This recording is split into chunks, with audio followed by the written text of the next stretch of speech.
Released in 1991 on the Sega Mega Drive, or Genesis in the Americas, Quackshot was the 16-bit counterpart to the Lucky Dime Caper on the Sega Master System. Once again licensed by Disney with development and publishing handled by Sega, Quackshot is the second game in the Mega Drive series of non-movie Disney games, and tied with the Lucky Dime Caper for third overall following Castle of Illusion in 1990 and its Master System counterpart earlier in 1991.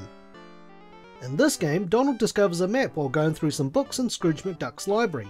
The map, although partially complete, was a treasure map leading to the prized treasure of King Garuzia, the ruler of the Great Duck Kingdom long ago. Unfortunately, the villainous Pete also finds out about the treasure and decides to try and steal the treasure off Donald. Despite having to be at Daisy's house an hour earlier for dinner, Donald, being fueled by greed, sets out an adventure accompanied by his nephews Huey, Dewey and Louie to recover the treasure, hoping to be as rich as, if not richer than Scrooge McDuck. Promising a present for Daisy when he gets back, this is where his journey begins, as well as the good. This game plays more like an adventure game with platforming elements, which separates it from the other Disney games I've played. Throughout the game, Donald is equipped with a plunger gun which can temporarily stun enemies, allowing him to safely pass by. The gun can also fire popcorn to defeat enemies as well.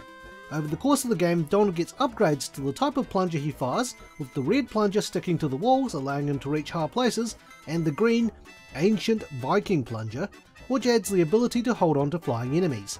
On top of that, he also gets bubblegum ammo which he can use to damage enemies and destroy blocks. This comes in handy as Donald traverses through Transylvania and the South Pole, and gives Donald a choice of how to handle the dangers he's up against on his adventure. And while I use the plunger more often than everything else, there were times I've switched to the bubblegum ammo or popcorn in order to eliminate some bad guys. Level variety was much more diverse than the Lucky Dime Caper, with Donald travelling to a better variety of locations as opposed to staying within the American continent for the first 3 or 4 levels. Each level also has an item that's required in another level, so unless you know the order in which to tackle them in, be prepared to return to other levels in order to get what you need. Thankfully, Donald sets up a checkpoint so you don't have to go from the start of the level to reach the part that you're stuck on. One of the ones I was really impressed by was a note that Goofy gives Donald in Mexico, which plays a very vital role in solving a puzzle in Egypt. Each level also has a more challenging section to it, such as grabbing hooks in Duckburg or riding minecarts in Egypt to keep players on their toes. This really adds to the replayability of the game and stops the gameplay from being repetitive and stale, which brings us to the bad. The controls would be the first and only real issue I had with the game. There were times where jumping was a bit iffy and made some of the platforming sections a little bit more annoying than they should have been. Sliding also felt very slippery, especially when you're needing to stop short of a falling block, and you find yourself tapping left and right hoping that either the block doesn't hit you or that you slide back out where you came from. I also wasn't too keen on the run button as it made very minor differences to trying to outrun hazards or even attempting a longer jump.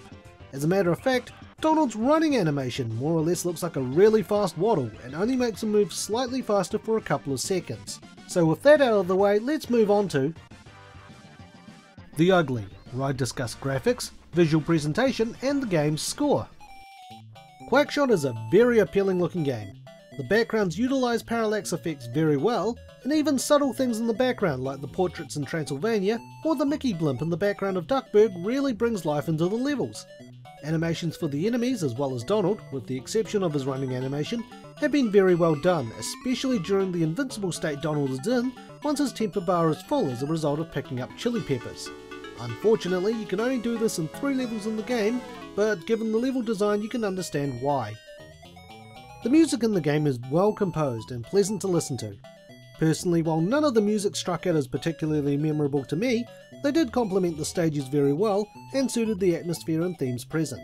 One thing I did notice was the lack of speech samples for the game, which might have made it a little bit better considering the Mega Drive, Genesis, was capable of reproducing them, but that was more of a minor nitpick than anything. With that covered off, all that's left is my final thoughts on the game. Quackshot is a very enjoyable platformer, and even with the issue I had with the controls, it does not detract from making it an excellent platforming experience.